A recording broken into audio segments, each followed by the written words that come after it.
Hey everyone. So here is a review of Mac monetary policy. Right, we're going to do our best to kind of go over everything a little quickly, and hopefully help you understand what's going on here. Okay, so the first part of Unit 4 would be money. Okay, what is money? What does it look like? Okay, what is it? What are the purposes of it? And then what does the market for money look like? All right, so simply, why do we use money? Okay, we use money because if we didn't use money for things, we would always need to barter. Okay, barter was what humans did for centuries before monetary systems were developed. Okay, the biggest problem with barter, I mean, it worked for centuries. The problem with it, though, is in order to exchange things, you need to find someone who wants what you're willing to exchange and has something that you want. Okay, that's called the double coincidence of wants. Think about this, okay? Let's say you go to Chick fil A, okay? You pay with money. If we didn't have a monetary system and you wanted to go to Chick fil A and order a meal, you would need to present them with something that they were looking for. And if you didn't have something that they wanted, or you weren't willing to give up something that they wanted, well, you wouldn't be able to get your meal.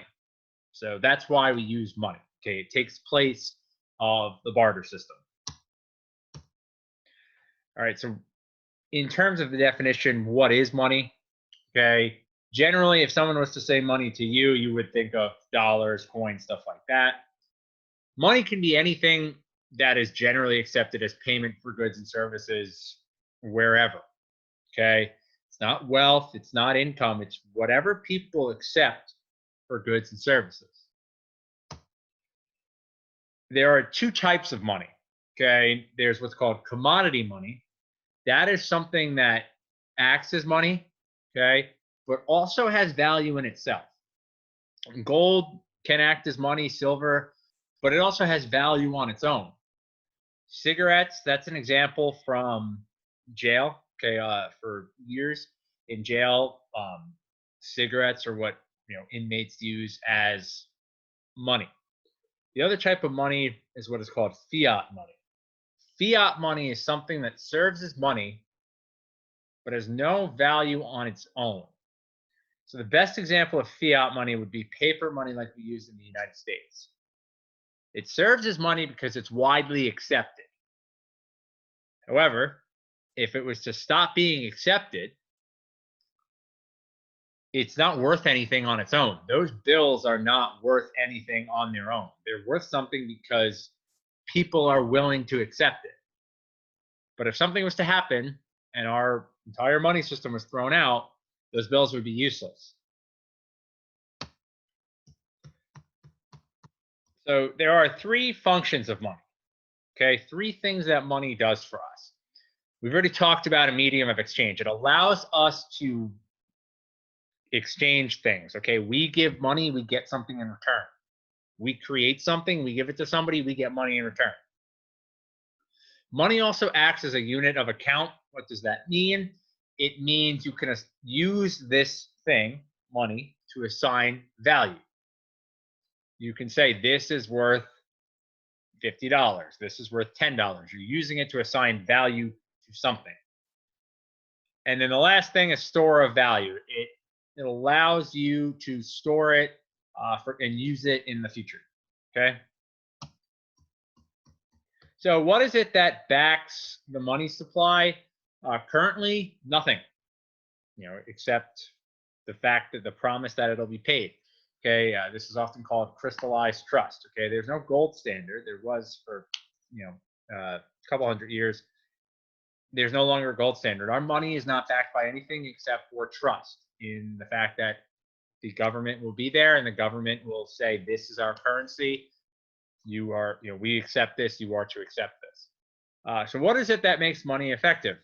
It's generally accepted. Okay. Money works because people accept it. Okay. Another thing is that it's scarce. Okay. It can't be easily reproduced. Obviously we produce more bills to put in circulation. It's a whole different thing. And then the third one is portable and dividable. Money needs to be able to be moved, okay, easily. A lot of money is moved electronically. That's even better. If you looked at this PowerPoint, in its entirety, you would see the big stone circles from the island of Yap. That's not good use of money. And good to use is money. Okay, it's not easily portable. It's not dividable. Okay, obviously our money is dividable. You pay with a 20 for something that's $5. You can get $15 back, and you can divide it however way you seem fit. All right, so how do we classify money? The classifications of money are based on what's called liquidity. Okay, liquidity is the ease with which an asset can be accessed and used. Okay, things that have a high liquidity are easily accessed. Okay, things that have low liquidity, you need to go through a few steps to actually use them. Okay, so M1 is the first classification of money. It's money with the highest liquidity, money that's easily able to be accessed. That would be currency in circulation, actual paper bills and coins that are in circulation, money in your checking account, and traveler's checks. Okay, if you don't know what traveler's checks are, there you can go to the bank and you can get pre-written traveler's checks. If you're going to go somewhere, the benefit of traveler's checks would be, let's say you lose them while you're on vacation somewhere out of the country, you can call the bank and say cancel checks 7 through 15, and they cancel it and get your money back. It's safer than bringing money, because if you lose $1,500 while you're on vacation, well, you're out $1,500. So all of these are easy to access. Okay, quick to move. Checking account, you can move money in and out of a checking account. As long as there's money in there, you can move it all day long. Okay. The next one would be what's called M2. Okay. M2 is technically all of M1, so these three things, plus less liquid assets. Okay. Savings deposits, money market accounts. Savings accounts, some savings accounts you can move money in and out of, fairly easily. Some banks, though, require savings accounts require you to keep money in for a longer period of time. Time deposits, such as certificate of deposits, they have years associated with them, 3, 7, 10. So if you have a certificate of deposit, you put money in there for 3 years, you can't touch that money. So obviously it's harder to access. Okay, and then other funds in money market accounts that are supposed to sit there for a little while, they're not as liquid because it takes a few hoops to jump through to get your money. Obviously, you might be thinking, well, why would I put money in there if I have to jump through a few hoops to get it, if I can't touch it for a while? It's because these types of accounts are going to offer you better interest rates. Your checking account's probably not going to give you interest. These types of accounts, savings, CDs, money markets, they're going to pay you interest, so you're going to make more money on your money sitting in the bank. That's why you can't touch it for a little while. All right. So just a few terms to make sure we know. Financial sector, that would be the banking network. Assets, anything tangible or intangible that's owned. Asset is something you own. A liability is something that you owe. All right, and a loan, should all know what a loan is, okay? It's an agreement between a lender and borrower. A loan, why we're talking about that here, is considered an asset for the lender because it's something that they own, and a liability for the borrower, it's a debt for the borrower. All right, let's look at the money market. What is the money market? It's supply and demand for money. Okay, that's not to be confused with what is called a money market account. It's a type of savings/checking account in a bank. All right, so first up would be demand for money. You might think, well, of course I demand money. I want money. But you have to remember, demand does not just mean you want it. It means you're able and willing to have it, and able to have it. Okay, able meaning you have that money in your account.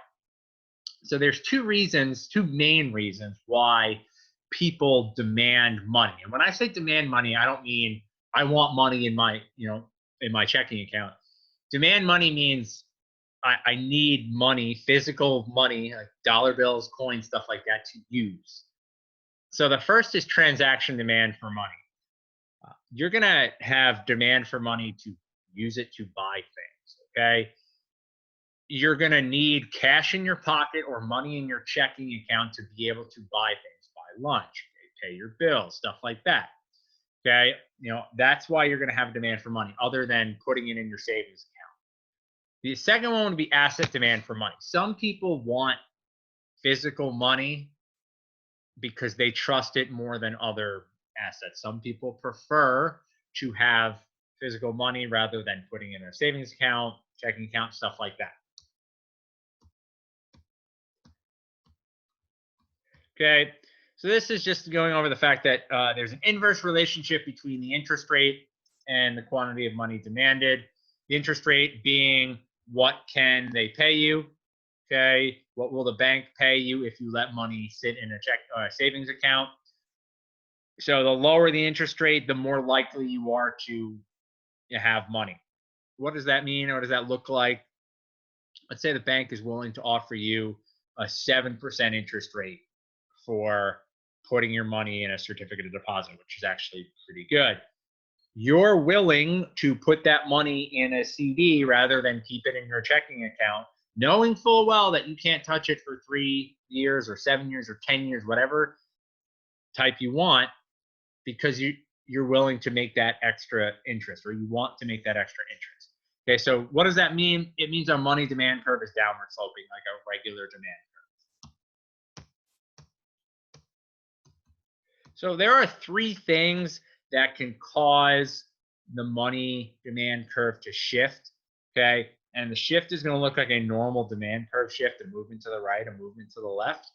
The first would be changes in price level, okay? Obviously, if things go up, we need more money. Changes in income. If we have more income, we make more money every year, we're going to probably demand more money, have more cash because we're going to buy more things. And then changes in technology. So now a lot of people don't need cash in their pockets. They are able to keep it in their checking account. Why? Because you can pay for a lot of things without physical cash. You can pay for it with debit cards. Debit cards are obviously super widely used, but now you can use Venmo, PayPal, all these different electronic payments that you don't need cash for. All right, so that's the demand for money. Let's look at the supply for money, okay? The supply for money is set by the Board of Governors and the Federal Reserve. So because it's set by the Federal Reserve, or the Fed, it is simply a vertical line because it's set by the Fed. So change in interest rate doesn't change it. It changes when the Fed changes it. Okay? When the Fed changes the money supply, decreases it or increases it, that is monetary policy. Okay? So that's going to be the next big part of what we're talking about here. So quickly, before we get into monetary policy, let's talk about the Federal Reserve. So the Federal Reserve was set up in 1913 to help regulate the banks in the United States. The Fed is broken up into 12 districts, okay? And here's a map of the different districts, okay? You can see where they control. So there's 12 federal banks, okay? And the cities are all listed here. Okay, Boston, New York, Philadelphia, Richmond, Cleveland, Chicago, St. Louis, Atlanta, Dallas, Kansas City, Minneapolis, San Francisco. Those are the 12 banks, and then the Board of Governors would be right in DC. Okay, so as you can see, Boston would be number 1. It controls the gray. New York is number 2. It controls the yellow, and so on. Fun fact, you might want to look at it. If you take any bill, $1, $5, $10, on there, you're going to see a letter and a number, okay, that should go together. That tells you which one of these districts that bill came from. So if you pull out a dollar bill and your bill says B2, that dollar bill came from and was printed through the New York district. If you pull one out and it says E5, that 5 tells us that it's from the Richmond district, which controls, as you can see, Maryland, Virginia, North Carolina, okay, West Virginia, and so on. All right, so now that we know a little bit about the Fed, let's talk about what they do. Okay, the Fed can increase the money supply, they can decrease the money supply. Why are they going to do this? to try to play with the interest rate. Okay, so look what happens. If they increase the money supply, the interest rate will drop from 5 to 2. Okay, so this is going to cause it to drop. Why would they do this? Are they just going to do it for fun? No, they're going to do this to affect aggregate demand. Monetary policy is the second way that a government body can jump in and affect aggregate demand and aggregate supply. Jumping all the way back to Unit 3, okay, the beginning of Unit 3, talks about aggregate demand, aggregate supply. That's what macro is mostly about, looking at that graph and how do we fix these things. Well, why is that important? Because aggregate demand and aggregate supply tell us whether or not we're in a recession or not, at equilibrium or not. So if you increase the money supply, that's going to decrease the interest rate. What is that going to do? It's going to increase investment. And by investment, we mean business spending. Why is that going to increase investment? Because if the interest rate is low, businesses are going to borrow more money. Businesses borrow money when they want to expand. Okay, that's a big thing to keep in mind. Businesses borrow money when they want to expand. So if interest rates low, they're going to borrow more money and now they're going to expand. When they increase investment, aggregate demand has gone up. What if we go the other way? We decrease the money supply. Well, there's less money available, so there's less money to be loaned out, so the interest rate goes up.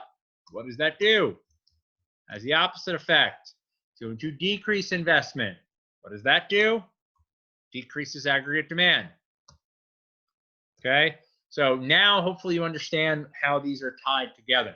Why might they want to do this? If the economy is overheating, maybe we are past full employment, we are at 2.5% unemployment, our economy is hitting a peak, we need to slow it down a little bit.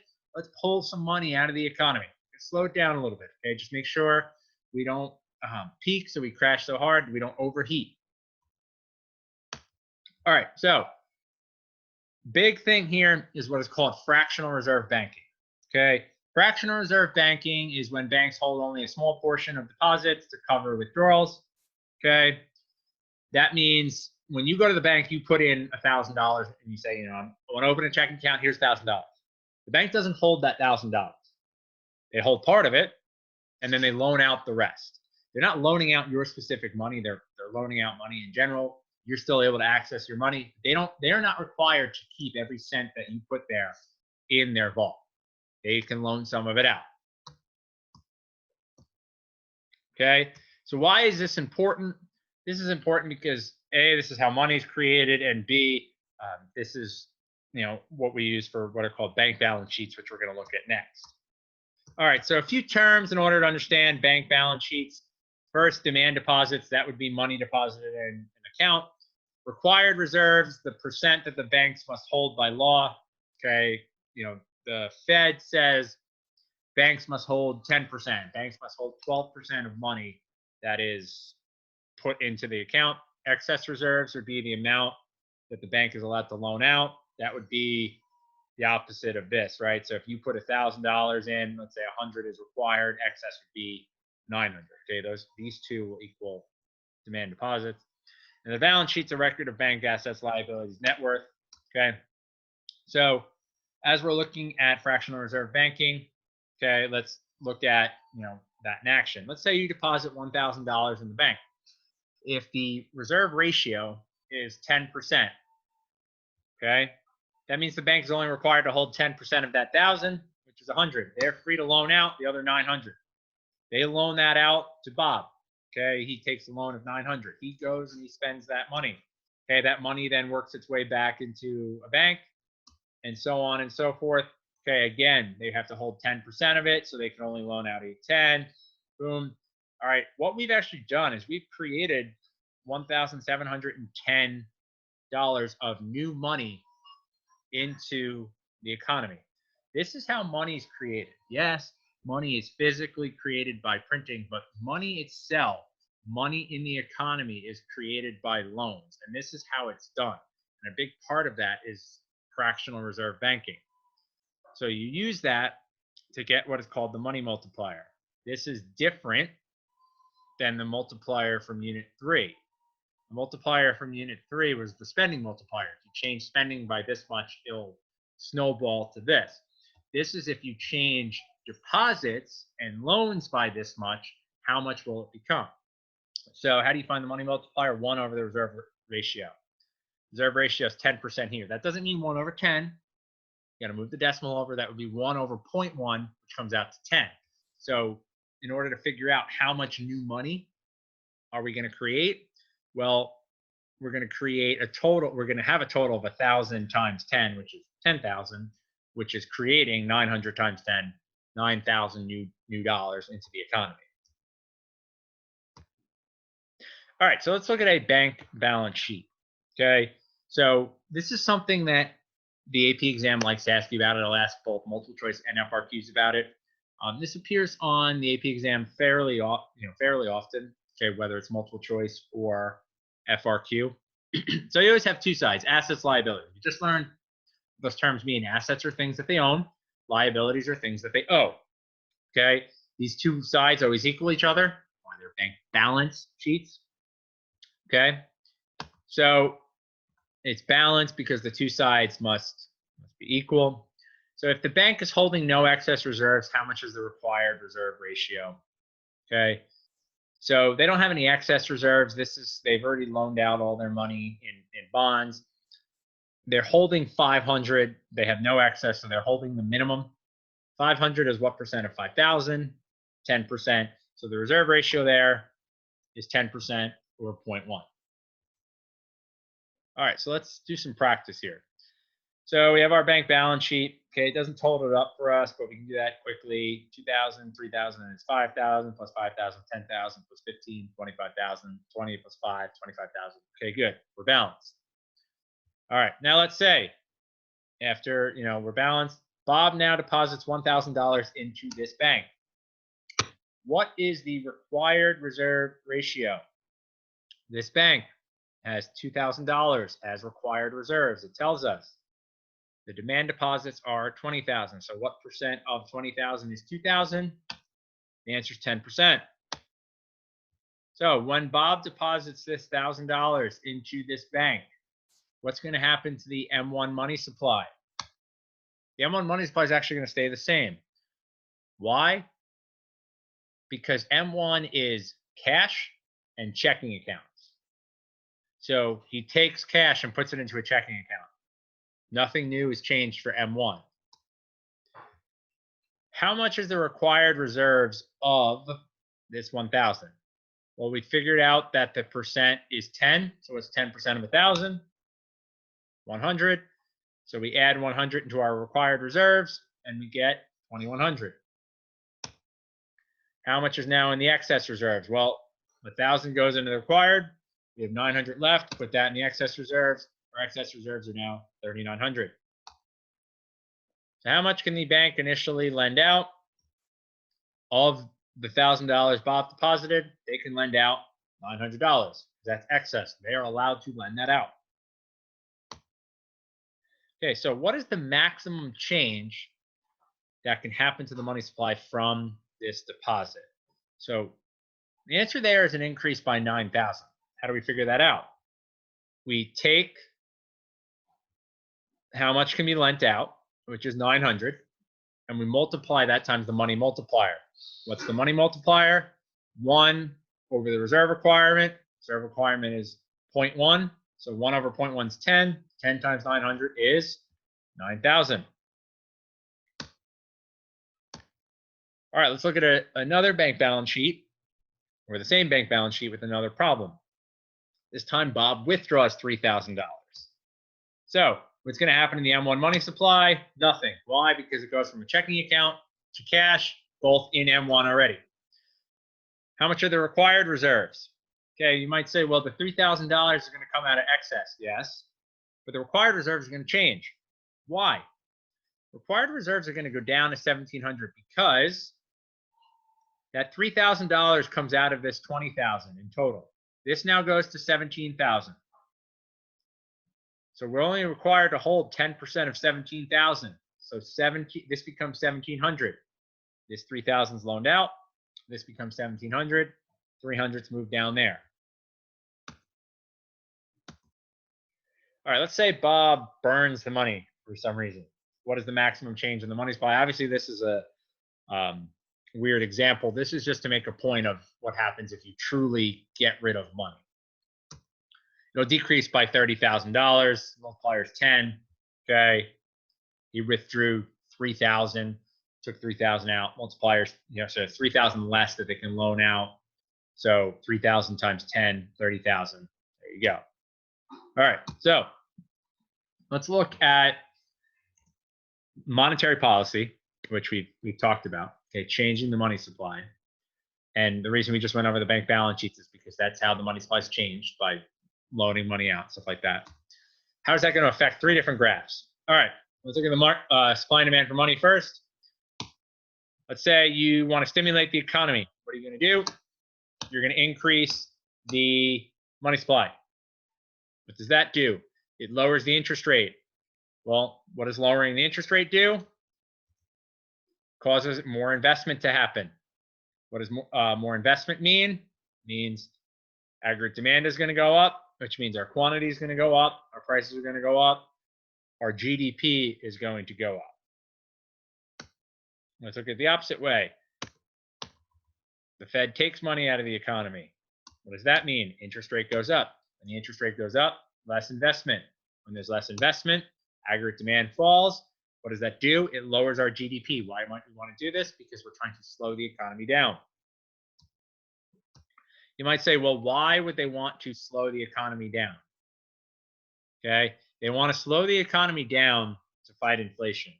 Think back to Unit 2 when you have a business cycle. Okay, it might sound good for the economy to grow, but if the economy is growing too fast and it's overheating, our unemployment is past full employment, our economy is overheating, it's no good. Okay, so what do they want to do? They need to slow the economy down to make sure it's running at the optimal level.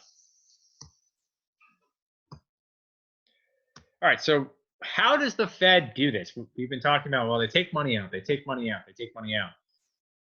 There's different ways that they do this, okay? There's 3 ways for the Fed to do this. One is setting the reserve requirement. We've been talking about that already, okay? The lower the reserve requirement, the more money banks can lend out. So if you want to stimulate the economy, you raise the reserve requirement. If you want to slow it down, you want to stimulate the economy, you lower the reserve requirement. If you want to slow it down, you raise it. The next would be lending money to banks, okay? This is what's called the discount rate.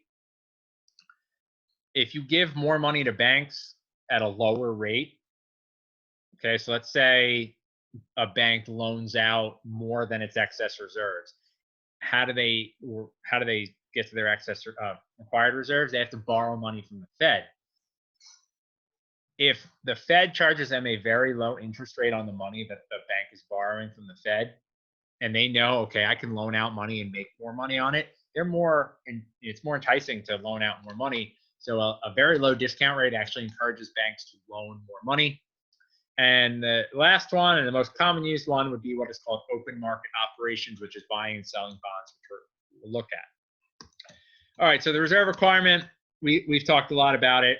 Okay, the Fed's going to raise the reserve requirement if it wants to slow the economy down, because that means you can't loan out as much, and it's going to lower the reserve requirement if it wants to increase loans and stimulate the economy. All right, so let's say there's a recession. What should the Fed do? Decrease the reserve ratio. Okay, if there's inflation, they should increase the reserve ratio. Pretty simple. Next up would be what is called the discount rate. As I said, the discount rate is the rate that the Fed charges banks for short-term loans. Okay, so if they want to increase the money supply, the Fed needs to decrease the discount rate. They need to have a low rate to try to encourage banks in a way to loan a little bit more money. And if they need to decrease the money supply, they need to have a high discount rate to make sure banks don't loan as much money out. Okay, those 2 are not very commonly used in monetary policy, just because they're a little bit more difficult to do. The commonly used one is what's called open market operations. Open market operations is the Fed buying and selling bonds. Okay, so this is moving money directly in and out of banks, which moves money directly in and out of the economy. So to increase the money supply, the Fed is going to buy securities. If the Fed wants to increase the money supply, they're going to start buying up these bonds from banks. And what that does is it puts money directly into the bank. When you put money directly into the bank, it loans that out. Boom, more money is created. If they want to decrease the money supply, they're going to sell government securities. What does that mean? They're going to sell them to banks. That takes money out of banks. So banks have less money to loan out.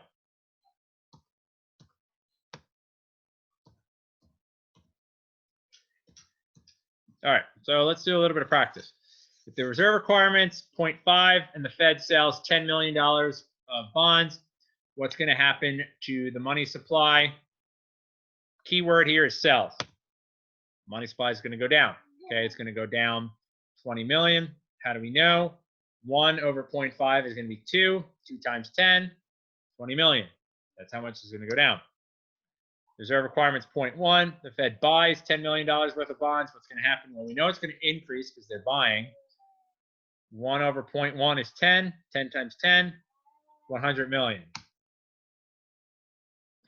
If the Fed decreases the reserve requirement from 0.5 to 0.2, what's going to happen to the money multiplier?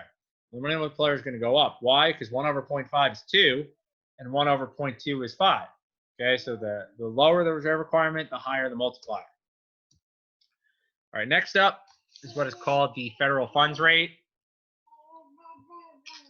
The federal funds rate is the interest rate that banks charge one another for one-day loans. So there's a little bit of confusion here because the federal funds rate is not what the Fed charges banks. It's what individual banks charge each other. It's weirdly named the federal funds rate. The thing with it is the Fed can't tell individual banks, this is what you need to charge each other. So the Fed sets a target rate, and they use open market operations to try to increase and decrease the supply and the demand for loans and stuff like that. That will play with the interest rate when they get it there. That's where they stop. All right, so what happens when you put fiscal and monetary policy together? Okay. Suppose that there's already a positive output gap or an inflationary gap. The government increases spending. What could happen? What could the central bank do to prevent more inflation and keep interest rates stable? They could lower the money supply by selling bonds. So these two right now are working together to pull the economy in two different directions to kind of stay where they are. So you're already in an inflationary gap. You might think, well, the government should decrease spending. That doesn't always work. Okay, sometimes you need to increase spending to deal with other issues that are going on. So the government needs to talk to the Fed, which is obviously part of the government, and say, well, we need to increase spending. We need you to start selling bonds and pulling money out of the economy, so that way we can increase spending and get what we need to operate, but not cause a ridiculous amount of inflation. All right, now let's look at it a different way. Let's say there's a negative output gap. We're in a recession. How can we combine fiscal and monetary policies to close the gap? Okay, well, we can use fiscal policy to increase aggregate demand. Okay, and what happens in the short run? Money supply is going to go up. Interest rates are going to go down. Bank loans are going to go up. Price level goes up. Real output goes up. Unemployment down. Budget surplus down. National debt up. Obviously, these two work together. All right. Hopefully that made sense to you. Okay, monetary policy. There's a lot of different things going on, but it's actually fairly simple. Okay, but if you understand the three tools of monetary policy, you understand it. There's a lot of ways to define it, a lot of things to talk about, but it comes down to three basic tools that you need to understand. So lastly here, we're going to quickly go over the market for loanable funds. If you've watched either of my practice FRQ videos, you'll notice the FRQs love the loanable funds graph. So knowing what the loanable funds market is and how to draw a loanable funds graph is huge. All right. We've done this before. Just quickly go over it again. Real interest rates are the nominal interest rate minus inflation. Okay. So example, you take out a loan, or you lend out a loan with 20% interest. By the time you get paid back, inflation is 15%. You really made 5% interest. Okay. You loan out a loan with 10% interest. Inflation is 20%. You really lost 10% worth of purchasing power. All right. Part of this would be the interest rate and the effect of bonds. Okay, bonds, we talked about before, are buying money. It's a loan to the government, basically. You can buy, the money is kind of buying money from you. The government's kind of buying money from you. You can buy a bond for $100 bond. That's you loaning $100 to the government to get paid 5% or whatever at some point. Okay. So interest rates, bond prices are inversely related. Why?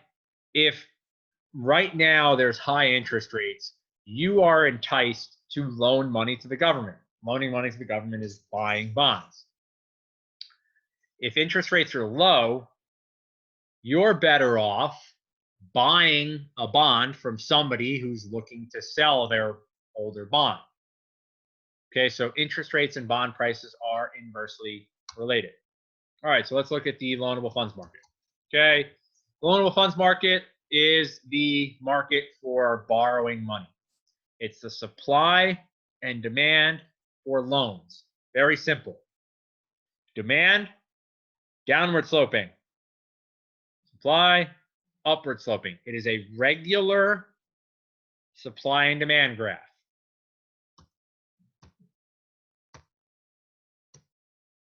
Key point, this is not the money market graph. The money market graph is the demand for currency, money. This is the demand for loans. Okay? Again, it's a regular supply and demand graph, as you can see here. You're going to meet at an equilibrium. That is going to be the interest rate charge. That is going to be the amount of loans. Pretty simple. Now, what is going to affect this market? Part of that is savings. I've mentioned this before. Banks loan out money. Where do banks get money to loan out? Banks get money to loan out from your deposits, our deposits. We make money, we put it in a bank. We put it in a checking account, we put it in a savings account. Banks then loan that money out. They're using our money to make money for themselves. So if savings change, that is going to change the supply of loanable funds. If private savings, which is individual households, individual businesses, public savings would be government savings. If private savings change, let's say individuals start saving more because maybe they're making more, they're less likely to spend, whatever. There's more loans available because there's more money sitting in the banks. If individuals spend more, there's less loans available because banks don't have as much money on hand now. All right, so let's look at some changes in the graph. Let's say the government increases deficit spending. What does that mean? The government needs to borrow money to spend. So what do? They borrow money. Demand goes up. What has happened? The interest rate goes up. Quantity goes up. So, a quick point here. This causes what's called crowding out. Okay, I've talked about crowding out, I believe, in Unit 3. The interest rate has gone up. Okay, well, the government increased spending. That, on a separate graph, you would draw an increase in aggregate demand. Sounds good, right? However, higher interest rate means it's harder for investment, which means investment's going to slow down a little bit. What's the problem with that? Aggregate demand is going to fall a little bit, and our current long-run economic potential growth is going to fall a little bit. So because investment, business spending, government borrowing are kind of shooting for the same money, causes what's called crowding out, and cause some issues. Obviously, it happens all the time, so it's not terrible. The thing is finding a balance between the two. All right, so what are going to change the supply and demand curves for loanable funds market? Things that are going to change the demand: perceived business opportunities, okay, changes in government borrowing, whether the government's going to run a deficit or a surplus. The supply shifters: private and public savings, whether people and the government are saving more or saving less. Changes in foreign investment, meaning are people from other countries, are investors from other countries putting money into banks in the United States? If they are, then there's more money for banks to loan out. And changes in expected profitability. If banks think they can make more money off of loans, obviously they're going to loan out more money.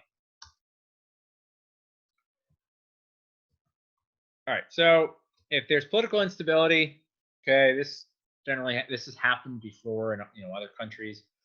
What's going to happen? We're going to get a double shift. Why? Demand's going to decrease because consumers and businesses don't want to, spend more or borrow.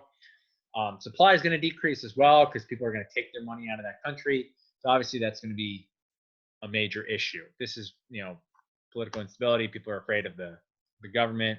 Bottom line, quantity is going to go down. Interest rate, we're not sure. This is a double shift again. Remember, what's going to happen for one of them, and the other one's indeterminate.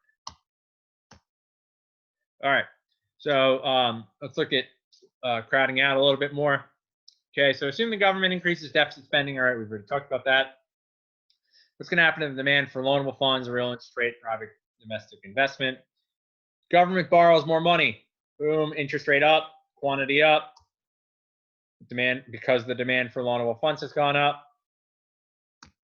Well, what's going to happen? There's going to be less economic growth because investment falls. When investment falls, we have less economic growth because there's less capital being created. All right, so what is the exact definition of crowding out, which I've talked about over the last couple slides? It's the adverse effect of government borrowing on private sector spending. Okay, so crowding out is when the government steps in, borrows more money, and that results in less investment spending. All right, so that went over Unit 4 as quickly as I could. Hopefully that made sense. Okay, hopefully this helped you understand some of the key points for Unit 4.